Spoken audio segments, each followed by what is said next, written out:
Hi, it's Patti. Welcome to a very special episode of Speaking Truth to Goodness. This is our final episode with Michaela. Today, we reflect on our journey from the very start of this series, focusing on degrowth, mutual aid, and the transformative changes we envision. We discuss the power of real, actionable tactics and the necessity of community and compassion in our activism. As we prepare to close this chapter, join us in looking back at the series and forward to the future of activism. Subscribe, like, comment, and follow us to stay connected to our ongoing journey of speaking truth to goodness. Here it is.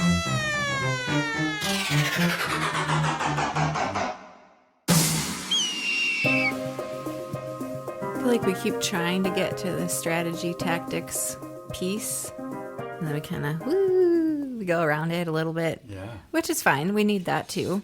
But I want to honor where you wanted this to go, where you wanted this to land. You know, you wanted to have concrete strategy, right? And I'm for that. I mean, you know, I'm all the way to tactics if you'll let me. I mean, it might be premature, but I would love to have a big list of tactics that sound fucking fun, and then be able to bust them out when we've got a job to do. Well, my most recent thoughts about strategy have to do with not so much challenging companies like Zenith, though I think that needs to continue, but helping people understand what the stakes are in terms of degrowth. That we have already, on planet Earth, reached the point of ruin. I mean, we've been ruining the planet for years now, and we have to prepare ourselves for additional great amounts of sacrifice. A lot more people are going to die. A lot more people are going to lose their homes. A lot more people are going to go without food. That's just the way it is because we have not curtailed our use of fossil fuels nearly early enough. Mm-hmm. So part of my strategy has to do with building up mutual aid networks, not just for the sake of helping each other, but for the sake of building relationships that can then turn to rebuilding what's left in whatever time that can happen. It sucks because that is kind of where we're thinking. If we're being realistic, that's what we have to be thinking, is that we aren't going to achieve anything before the degrowth is just starting, and it's going to hurt. Right. And previous to this time, I didn't even consider mutual aid as part of my activism because I didn't think the consequences of our treatment of the earth were going to be so dire. But now I'm looking at my own immediate situation in my 10-unit condominium association, and we have an annual meeting coming up this Sunday, and I'm proposing that we take up developing a mutual aid structure process when we have more extreme weather events. You know, like it happened sort of in the ice storm where several of us turned out to chop and scrape the ice off of our walks and steps. Mm-hmm. That was spontaneous. It wasn't organized. But it's the kind of thing that we're going to have to do more of with and for each other. Yeah. And not just the people in my condominium association. Right. And maybe through that kind of working together, we will begin to talk about what else we need to do given what's in store for us. You know, what happens when the grocery stores don't have enough food for us? What happens if most of the child care centers shut down because they can't they can't raise enough money to keep operating? You know, Or SARS-3, COVID-2, yeah, decides to come, right? I mean, that could have been so much worse. Mm-hmm. There are many things hanging at the periphery that would reinforce the need for us to help take care of each other. Right, right. So maybe I'm just thinking off the top of my head in this moment now, but that maybe that's the path or the strategy we need to develop at this point, that it's not a strategy that we come up with out of some abstract conversation, but our real world experience with each other about how to help each other when things get tougher and tougher and tougher. Yeah. I've spent a bit of time thinking about mutual aid stuff. And to me, mutual aid is the most kind of solution to so many things and I cannot believe that we miss it so often. Because, okay, I was thinking just now as you were talking about that, I was like, well, mutual aid, isn't that what humans would do if there was no capitalism? That's what we did do historically before there was capitalism. So like we're talking about mutual aid like this new idea. Oh, I was like, well, no, that's just fucking being a human and taking care of the people we live on this planet with, you know? We're not small nomadic tribal people anymore, but we can still take care of each other. Yeah, I'm kind of with you on this idea that mutual aid is how anything's going to change for real. Because I think, because our society in particular is so individualistic that we haven't recognized the need to help each other. Correct. To be mutual in our assistance. But that is not the fault of the people. That is the marketing that has convinced us of that. Well, true, but we've swallowed it hook, line, and sinker. Sure. You know, conditioning in my condominium association are not at all cooperative. Oh. Except in rare instances where, we all have to get out to the street. How are we going to get over the ice? You know. So it's very immediate and it's very short term, and we all retreat to our own little apartments afterwards. Mm-hmm. There's no further discussion about, what are we going to do when this happens again? You know. So it's going to take learning from each other experimentally. I've never choked on peanut butter. I was going to say, peanut butter got you, didn't it? I think you were saying experientially we haven't really had to rely on each other. Yeah, we can't. It's very hard to have a conversation that might lead to persuading others that we need to be there for each other when there's not an immediate need, like taking care of the ice. That's true.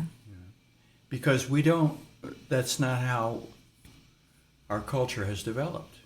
And so we're all supposed to be able to survive on our own. Mm-hmm. Right. So we need this crisis, this climate crisis, to teach us how to treat each other better. The thing is, people do not act until it affects them. Mm-hmm. But I mean, that makes an even stronger case for working with the marginalized communities, because they already get that it affects them, right? They aren't hiding in their like white suburb thinking it's not real. Yeah, like the Latinx community that Jerry talks about. Yeah. But not all of them are there either. I mean, True. The individualism has affected all of us. Of course. Absolutely. So I find myself, I've done just tons and tons of reading and study and discussion over the decades, over the last 50 years, Yeah. about how to create a more cooperative community society. And it's been helpful, but it has not driven me to think in more concrete terms about how to be there day in and day out for other people. Mm-hmm. It takes, unfortunately, it's taking this crisis for me to start thinking, just start thinking about in those terms, you know. Mm-hmm. Well, I think a lot of times the people who do have the willingness to give of themselves to others, you know, potentially they were kind of raised in a way to make them a people pleaser. And so they're following that conditioning. So it looks on the outside like, oh, they're just giving so much. It's like, well, yeah, they're doing that out of their trauma instead of out of an understanding that when they give of themselves, they should also be expecting that to come back to them. You know, and I think that's a thing in activism we get wrong a lot too, is we think, well, if I just work harder and I give, and it's like that's why we burn out. That's why it doesn't have the sustainability we want it to have. And that very thing happened to me some decades ago. I just had committed myself to what we all considered, those of us in the organization I was part of, to a revolutionary strategy and life. And it meant that we were putting every available hour into that work, along with whatever we did to earn money or take care of our families, or, you know. And I burned out in pretty short order. Mm-hmm. Because it was very much against the grain of the culture, and everybody, except for the people in my organization, virtually everybody else around me, neighbors, friends, you know, they weren't part of that. They weren't buying into that. They weren't putting their energy into that. They were good people, but they didn't see the need to do that. Sure. So it wasn't reinforcing in a interactive, supportive way. Yeah. I ended up feeling pretty isolated, even though I had this small group of people around me who were trying to do the same thing. Mm-hmm. It was too obvious that most everybody else just wasn't with us. Yeah. So, and it was too easy. This was the late 70s, early 80s. It was too easy to just go back to taking care of myself. You know, it wasn't I mean, we knew that climate change was happening at that time, but it wasn't talked about. It wasn't a threat in most people's minds. You know. So what was your main force of your activism at that point? Was it like class and race kind of? Mostly it was trying to educate other people by having public events where we would speak, and we would go door to door with our literature, and we would pass out the literature in supermarket parking lots. About what? Okay. Talking about, more than anything else, wedding collective political change with personal change. That our message was, if we want the society we want, that is cooperative, caring, equitable, etc., then we have to change ourselves at the same time. Huh. I think your message holds. It was a great message, but the problem was that we spent all our time talking at people and not listening enough. Oh, interesting. Well, fascinating, because I was a little triggered just now when you said that you were out like handing out pamphlets and stuff, and I was like, oh, it sounds like religious tracts, then it like has me all up in my heebie-jeebies. Yeah. Yeah. Yeah. People aren't here for that now. No, we went door to door just like the what were the people that used to come to? Oh, like the JWs or the Mormons? Mm-hmm. Anyway, we were just like those religious people, going door to door and saying, "You have a few minutes. We want to convince you of our way of living." Oh God, that makes me feel itchy. Yeah. But it's like also I see that it was a much better reason to do such a thing than some of those other reasons people did that. Yeah, but you're right. Or it is just like it. And kind of with a similar goal, right? Because the religious folks, they also, to them, want to build a better world. Right. So, makes sense that it would use a similar tactic. But if we know those tactics aren't going to be the thing for the current generation, then we need new tactics that don't drive people away screaming. And I do think a big part of that is being able to show, I think your focus on mutual aid has a better chance to bring people in than being out there with the message of, it's all ending, it's gonna burn. Because people are very uncomfortable with that. Like, yes, they do need to know it. Yes, they need to hear it. Yes, they need to do things that fix it.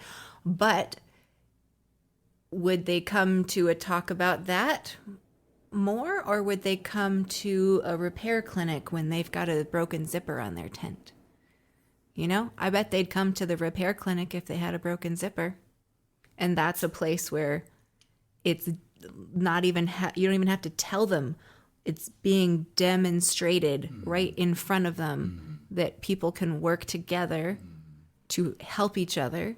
Our products can be fixed instead of replaced, therefore reducing the burden on the planet. So it's an actual embodiment of those things through those types of mutual aid events. I love it. And I think after you've gotten into that for some time with other people, you need to start talking about what else is possible. Yes. In terms of building the community that we need and all the institutions that would replace those that are breaking down. And, This is where I get a little bit into trouble when I'm at Birch. The Birch. food. Yeah, Birch is the distribution center for food banks in the area, or at least one of the ways that happens. Because I've been there working for my volunteer shift and just chatting with the people I'm working with and realizing or saying things like, hey, look at all of this abundance. And this is just a few hours a month by all these people giving just tiny bits of their time. And yet every week they can walk away with more waste food that will feed their family. Like they have more waste food than they could even eat all week. And that's all coming from this collective effort in that place. And so I've leaned into that in some conversations and floated the notion that, well, hey, look what we can do with just a few of us in this warehouse making food get to 1,000 families every week. Why can't the whole fucking food system work that way? Where we've got some people that are, running the show at the producing level, at the packaging level, at all of those. Some people are dedicated, more or less full time to that. But otherwise, there could be a whole bunch of people who don't have one dedicated role like that, but they give to their community in small, chunks. I'm someone that would be bored as hell doing the same thing 40 hours a week or even 30.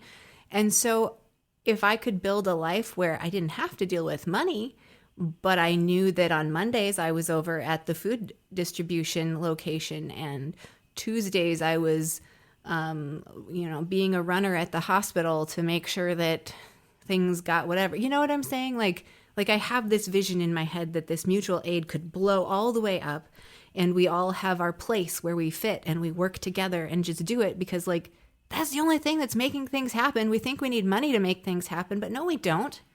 If all the people who were doing those things had all their needs met, they wouldn't need money and they could still do that.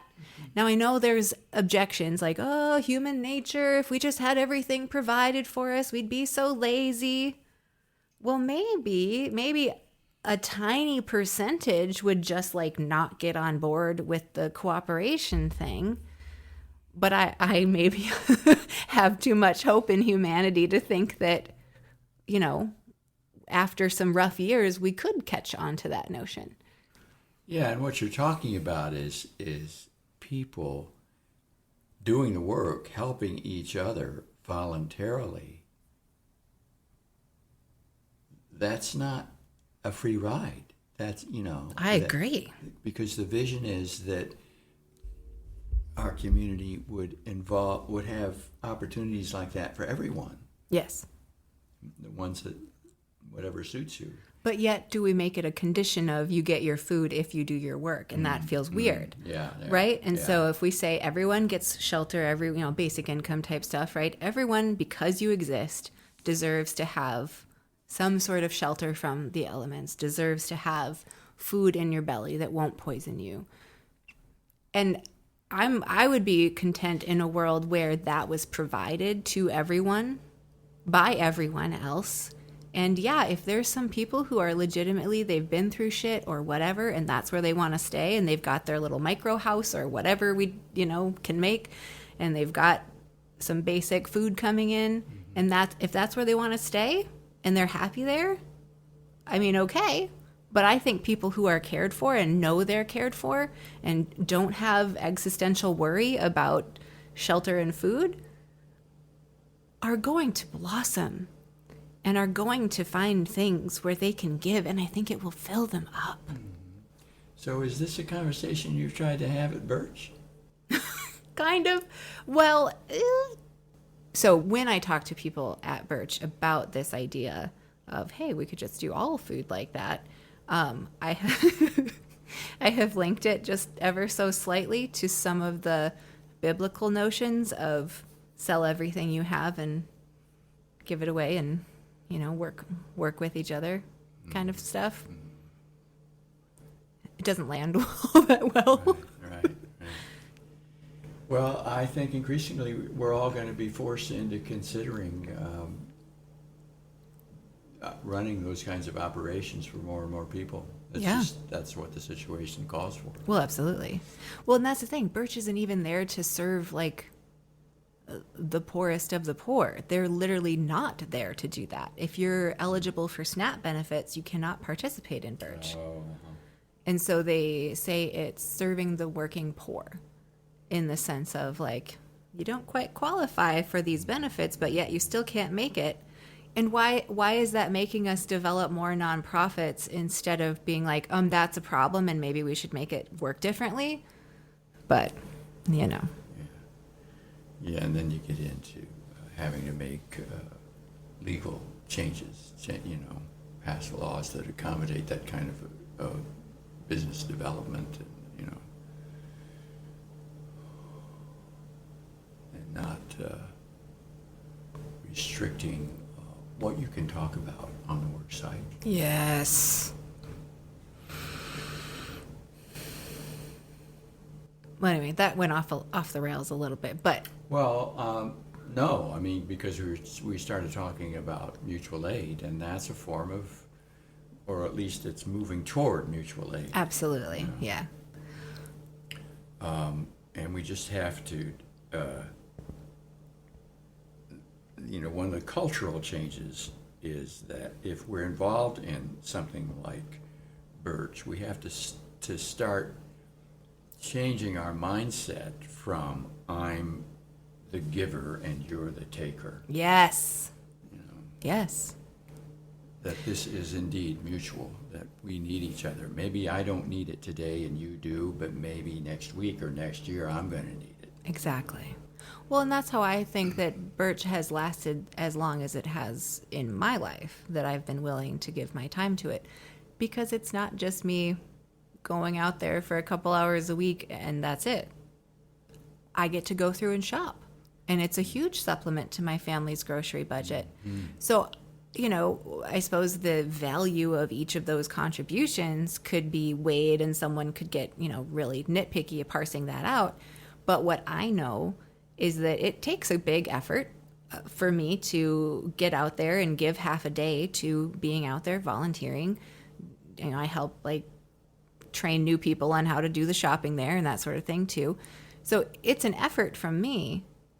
And if I was just doing it for the pat on the back and the, what is the thing you get for when you donate to a church? It's they give you back the tax thing to say that this money was given in exchange for, what is it? An intangible something is how it's said, I think, right? Intangible benefits. And so it's a way to say you donated this, but you got something. It's something you can't really see, right?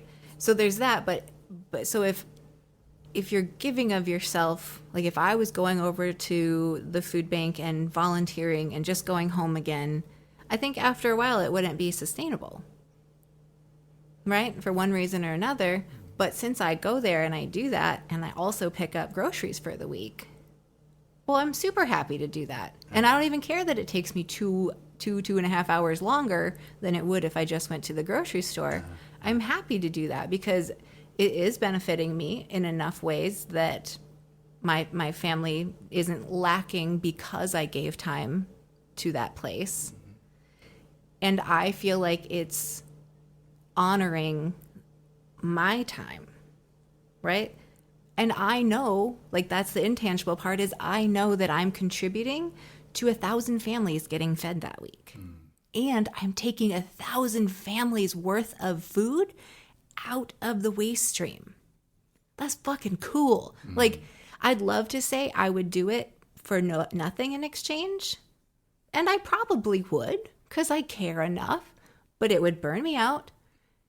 And I wouldn't be able to continue it forever.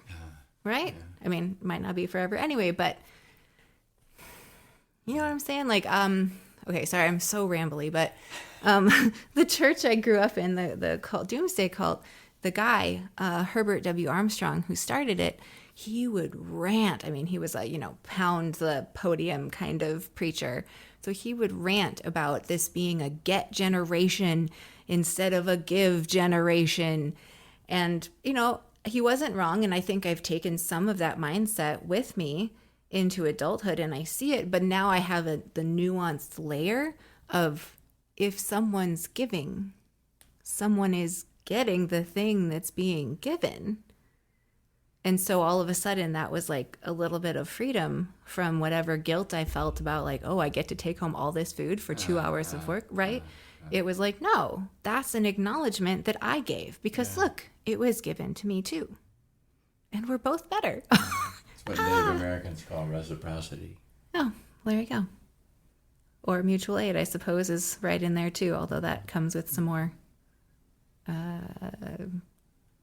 technical things about it. Yeah. Reciprocity is more of a spiritual term. Oh, okay. But it also is a practical way that traditional Native Americans have lived. Sure.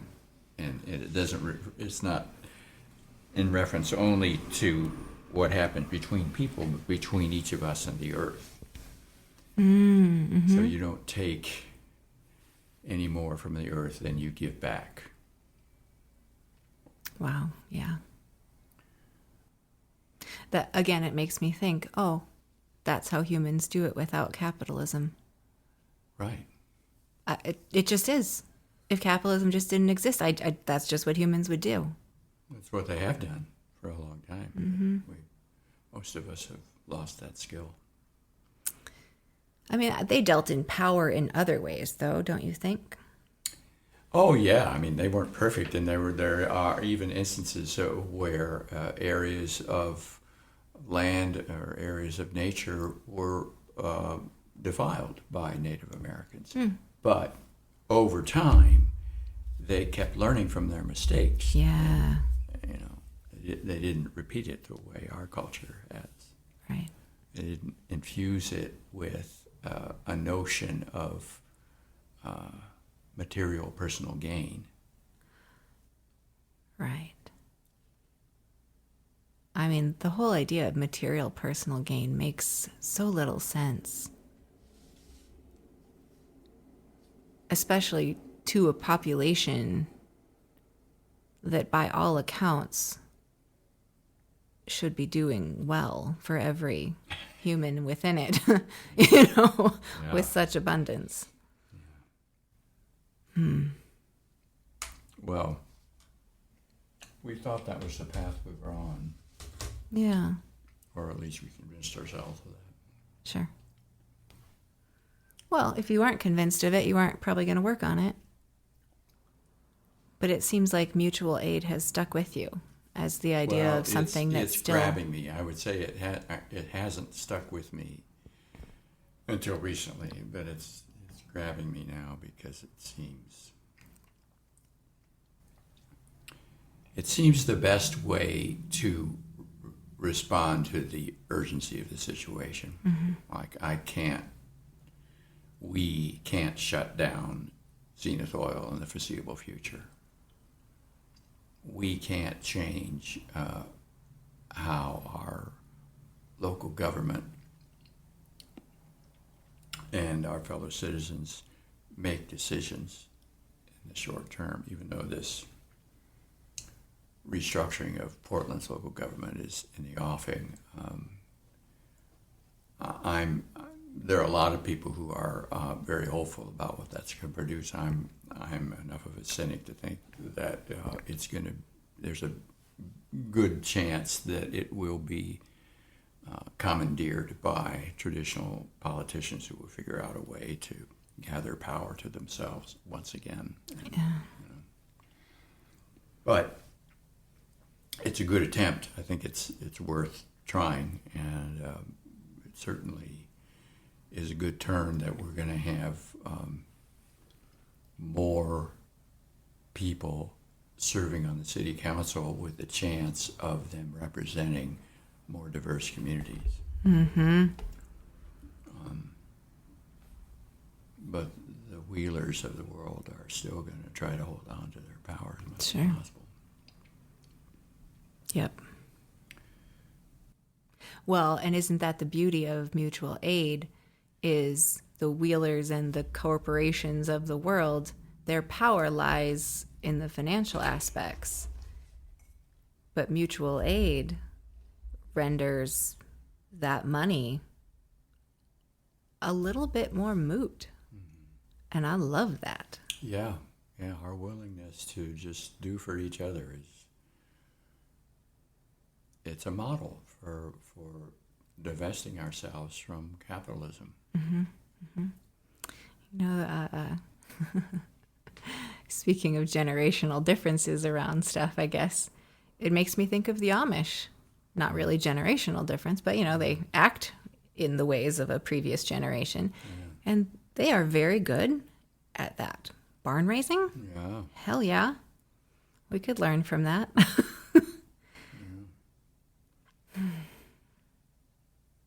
Yeah. Instead of building barns, we could build schools and daycare centers and community health clinics. Well, right now we've got buildings all over the country that once held office workers who no longer go into those offices. And those buildings, well, okay, I'm going to jump a little bit. It should be everything you just said, and it should also be indoor grow facilities.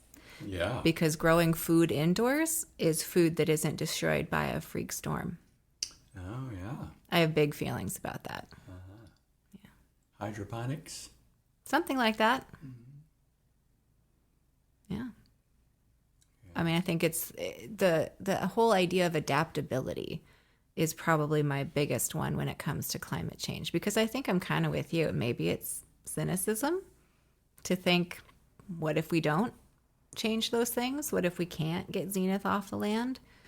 But in the meantime, if we're building up mutual aid systems, we as the people not in control of that part of power are taking our own power and creating a system that doesn't require their inputs. And then we're ready when climate change inevitably gets worse and we're all left out in the cold, so to speak. If we've started now, or, whenever, with this mutual aid and the like, then we're more prepared to handle it with fewer losses. Yeah, we have at least some of the systems in place to provide for each other. Yeah. So it requires building out those kinds of organizations and structures and processes. Simultaneously requires us to divorce ourselves from the existing organization. Like I am a medical client of OHSU, which is the biggest single medical institution in the state. And because of the health insurance I have that I inherited from my partner when she died, I have really good health insurance. Good. So I pay very little for my own health care, and I can get virtually anything done there. Like they would have paid for me for gender affirming surgery if I had decided to go ahead with it. So it's liberal in the best ways. Yeah. And at the same time, their primary care doctors are directed to spend no more than 15 minutes per patient every visit. That's just not happening for lots of people, maybe most people. Yeah. How are you supposed to understand everything about a human body in that time? So it's so top-heavy with specialists. There are a whole lot more specialists than there are primary care doctors now, because that's where the money is, and less pressure to see so many patients. Mm-hmm. They still have standards for the specialists too, but they're not as exacting. So my point about bringing that up is that I'm pretty addicted to that medical system because it serves me well. I have the privilege of belonging to those institutions. And to replace that with a different system of medical care seems especially daunting because of the economic and legal structures that surround how we do medical care in this country. To say nothing of liability issues. Right. That one's sticky for sure. I mean, I guess I have long thought that a key piece of making changes to these structures that keep us doing what we don't want to do is to change the legalities. This is where I talk crazy. Change the legalities of what a corporation is actually supposed to accomplish, because a corporation's reason for existence and legal directive is to post a profit that is higher than last year's profit. It has no directive to do well for people or the planet, but we've legislated that they need to make money. Well, hello, we're the ones that made those laws, so our laws could instead say you have to show proof. If you're going to exist as a corporation, you have to show proof that you made life better for more people this year than you did last year. Yeah. Which in a lot of ways is a much higher standard.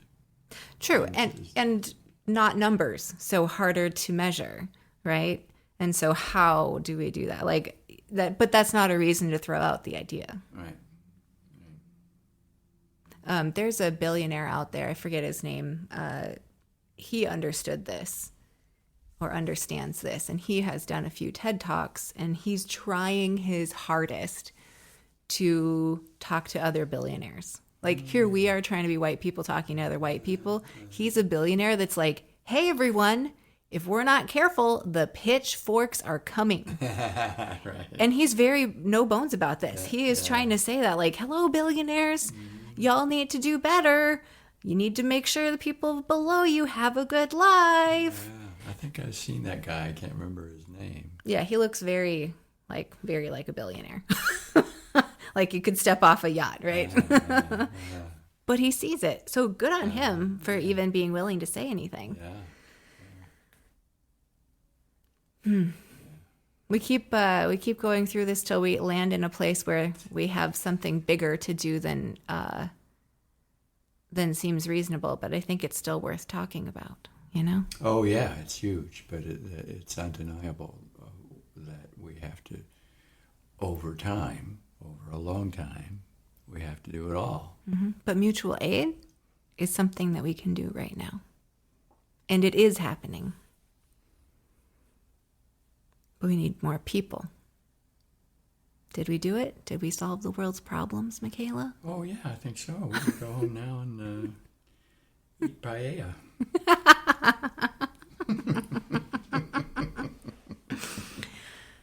This feels a little more concrete, or like we've pulled away some of the layers a little bit. Mm-hmm. Yeah. I certainly, even though I was, explicitly wishing for that from the get-go of our conversations, I wasn't bringing any particular concrete ideas to it. What strategies are doable, and I have a lot of oughts in my head. We ought to do this, we ought to do that. So then maybe our job is to come up with tactics that we think will move the needle toward the goal of that overall strategy. Not that it has to solve it. Well, this is the other piece that I think is going to be a big, like, how we think about activist work is switching from, okay, we have a strategy toward this goal. And I think we still need that. Like, here's the thing we eventually want. But instead of making a plan that's set and we know we need this, then this, then this, it's this word iterative. So it's like, I think this is the right thing to do right now, and let's see what happens. It's what, was it you or Jerry was saying, we haven't taken that time to pause and reflect and be like, okay, what worked and what didn't out of that. But that's exactly what we need to do. And like on the fly, we need to do that. Yeah, I was saying that's what I would like to see us, XR, do in our retreat in a couple of weeks. But I don't know that it's going to happen because there's such a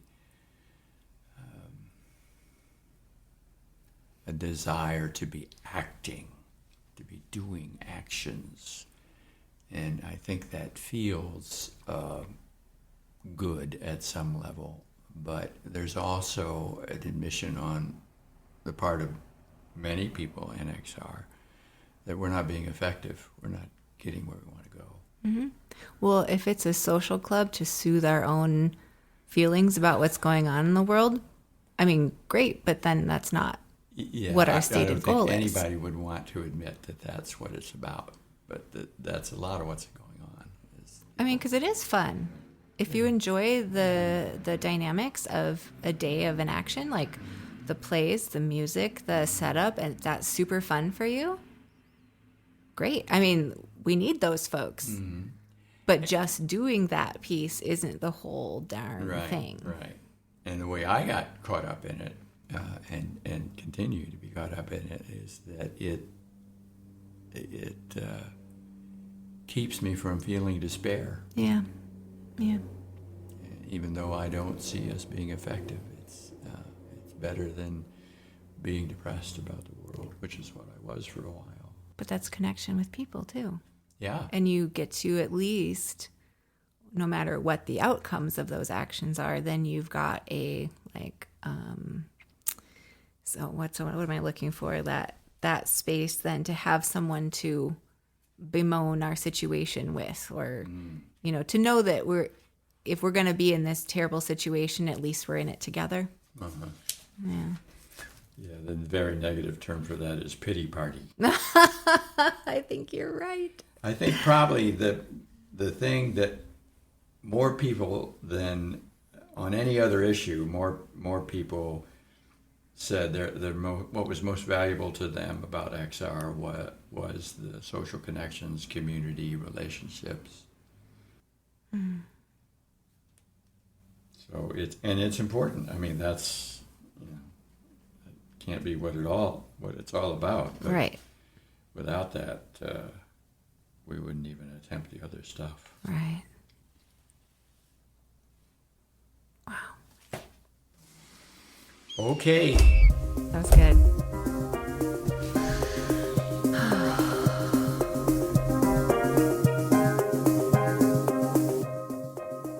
And with that, we conclude not just today's episode, but our wonderful series with Michaela.